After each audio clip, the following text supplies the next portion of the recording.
stop what you're doing for a moment because what you're about to hear challenges something most people have accepted for years without question. If you've been covering your gray hair every few weeks, standing in front of the mirror with dye kits, or sitting in a salon chair wondering when it started to change, you've probably been told the same thing over and over again, that gray hair is just normal aging, that it's purely genetic, and that once it starts, there is no real way to influence it. But what if that explanation is incomplete? What if gray hair is not just a cosmetic sign of age, but a biological signal that something specific is shifting inside your body? And more importantly, what if understanding that shift gives you a completely different way to respond to it? I'm Dr. William Lee, and for more than 30 years, I've studied how nutrients and natural compounds interact with human biology at the cellular level. What I'm sharing with you today isn't about hiding gray hair or masking it temporarily. It's about understanding what is actually happening inside the hair follicle when pigment begins to disappear and why a single nutrient, often overlooked and misunderstood, may play a far more direct role in that process than most people realize. Stay with me until the end, because there is a specific form of this nutrient that matters far more than the rest, and most supplements on the market don't provide it correctly, which is why so many people never see results and assume nothing can be done. To understand this properly, we first need to move away from the idea that gray hair is simply a random or purely cosmetic event. Hair gets its color from specialized cells inside the follicle called melanocytes.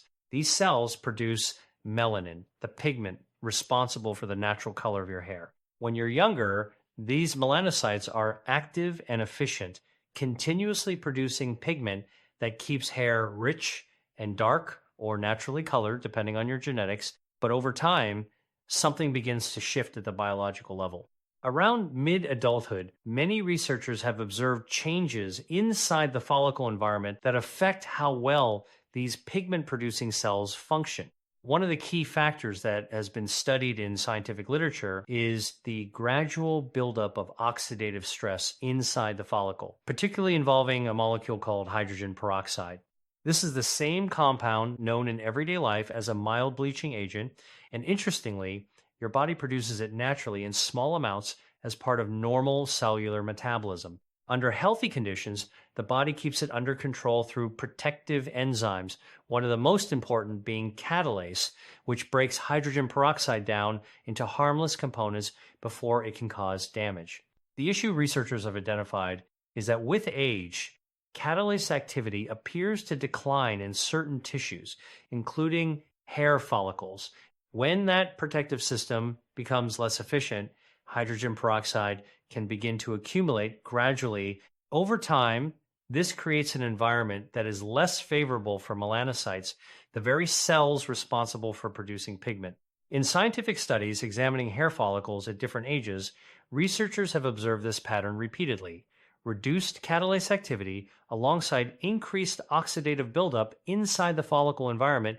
In simple terms, the internal balance that once protected pigment-producing cells becomes weaker, and the conditions surrounding those cells shift in a way that makes it harder for them to function normally. This doesn't mean gray hair is caused by a single factor alone, but it does suggest that there is a biochemical process involved rather than just a random or purely genetic switch flipping on. And that distinction matters, because once you recognize a biological process, you start looking at what influences it rather than assuming it is fixed and unchangeable. This is where the discussion becomes more interesting, because certain nutrients have been studied for their relationship with these exact biochemical pathways. Among them is a compound that rarely gets attention in mainstream conversations about hair health, para-aminobenzoic acid, often abbreviated as PABA. It is sometimes grouped within the broader B vitamin complex and has been examined in older and more recent nutritional research in relation to skin and hair pigmentation processes. What makes it relevant in this context is not that it magically colors hair on its own, but that it is involved in biochemical systems connected to oxidative balance and pigment production within cells. Some early clinical observations from decades ago explored its potential relationship with hair repigmentation in specific cases, particularly when used alongside other B vitamins involved in cellular metabolism. These findings have been discussed in nutritional science literature for many years, although the results are not always presented as uniform or guaranteed across all individuals. At the same time, it is important to be precise here. Hair biology is complex, and no single nutrient acts in isolation. The reason PABA is being discussed in this context is because of its proposed role in supporting the internal environment of the follicle, particularly in systems related to oxidative stress regulation and pigment-related enzyme activity. Some researchers have explored how nutrient availability influences enzymes involved in melanin production and how changes in those nutrient levels may correlate with changes in hair pigmentation over time.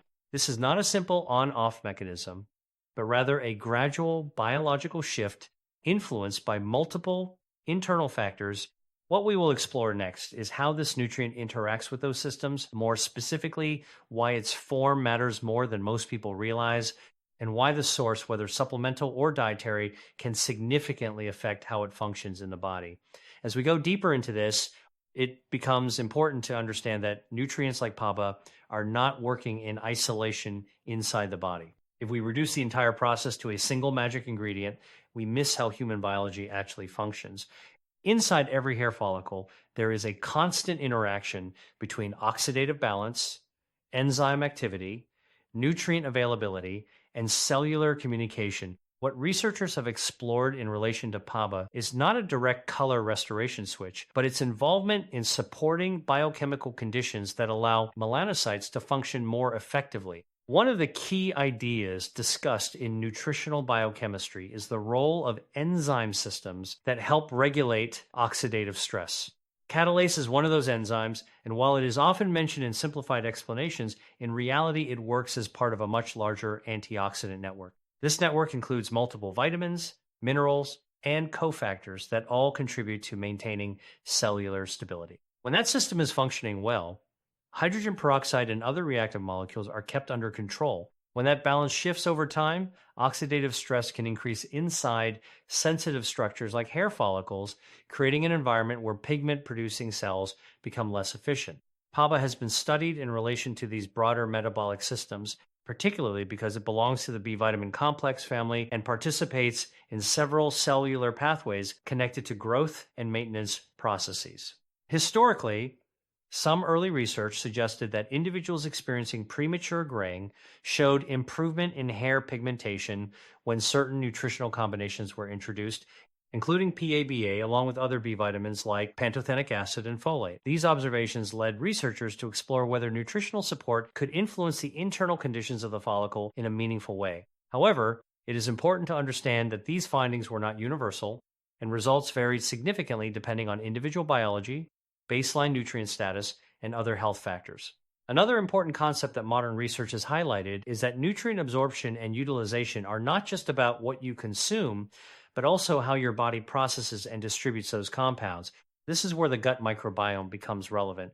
The gut is not only responsible for digestion, but also plays a role in producing and regulating certain vitamins and bioactive compounds that the body uses systemically.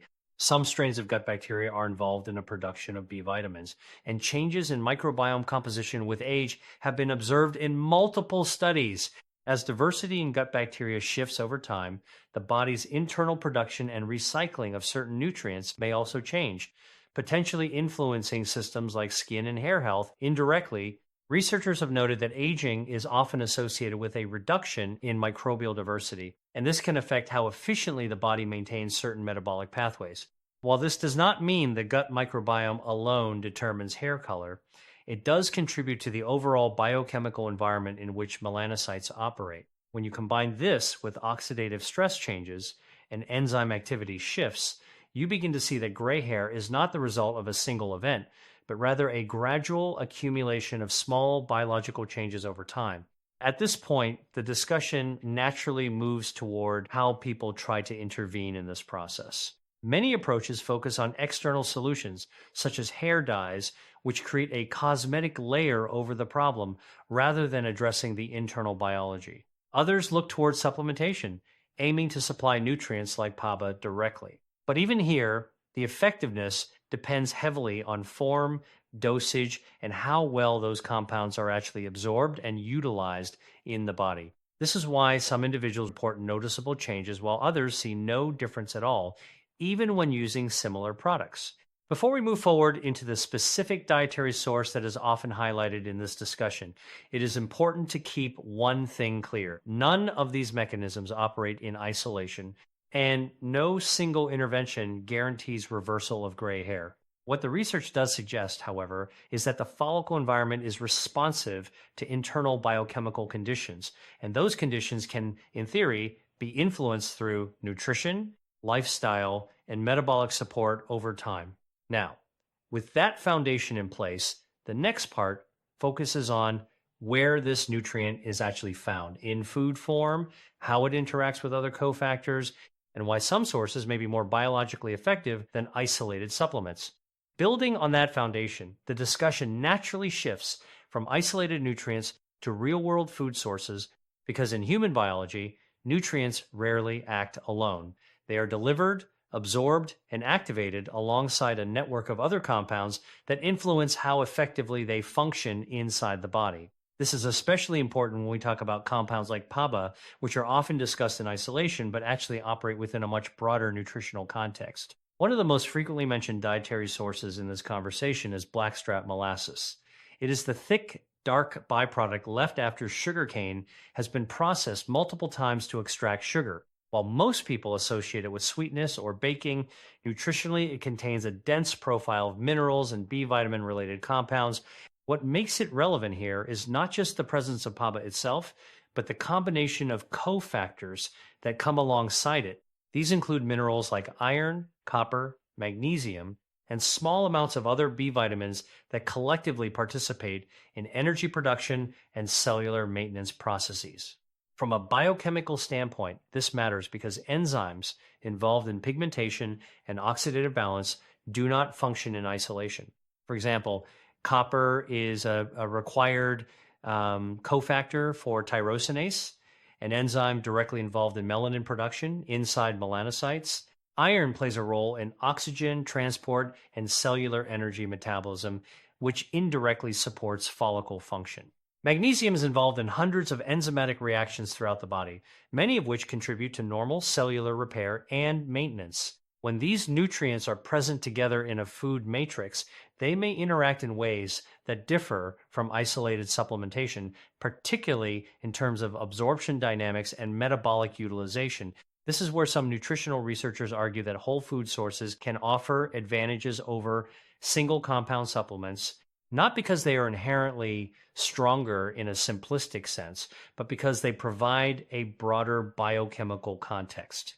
In that context, nutrients may be absorbed more gradually and utilized alongside their natural cofactors, potentially supporting more balanced metabolic effects. However, it is also important to note that scientific evidence comparing whole food molasses directly to targeted supplementation for hair pigmentation is limited, and conclusions in this area remain cautious rather than definitive. Despite that, Blackstrap molasses continues to be discussed in nutritional circles because of its nutrient density and its historical use as a mineral-rich food source. In theory, if a nutrient like PABA is part of a larger network involved in cellular function, then consuming it alongside complementary cofactors could influence how effectively those pathways operate. This idea is consistent with broader principles of nutritional biochemistry, where nutrient synergy often plays a role in how the body responds to dietary intake. At the same time, it is essential to separate biochemical plausibility from guaranteed outcomes.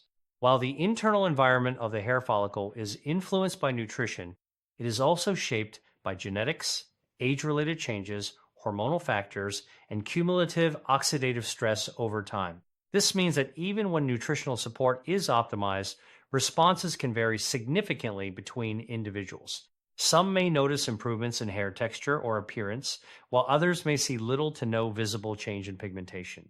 This is why modern scientific thinking tends to frame these interventions not as cures, but as potential supportive strategies within a larger system. They may contribute to healthier cellular function, but they do not override the complex biological programming that governs aging processes entirely.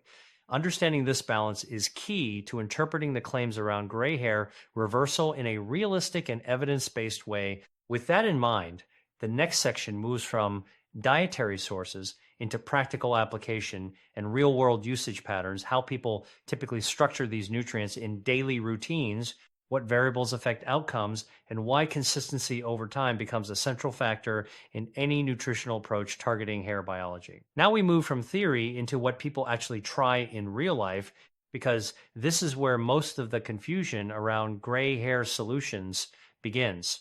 Once individuals hear about nutrients, dietary sources, or biological mechanisms, the natural next step is to turn that information into a routine. But the way these routines are structured often determines whether someone feels any change at all or concludes too quickly that nothing works.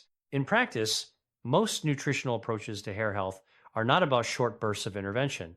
They depend on sustained intake over time because hair itself grows in slow cycles.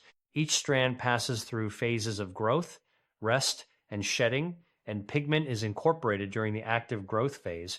This means any internal change in the follicle environment will only become visible gradually as new hair replaces old growth. Because of this, timelines are often measured in months rather than days or weeks.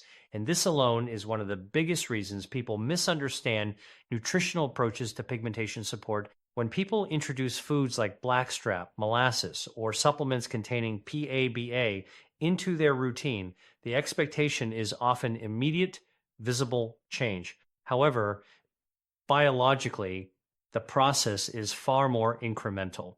The follicle environment must first stabilize, then support improved enzymatic activity, and only after that can pigment production potentially become more consistent in newly formed strands.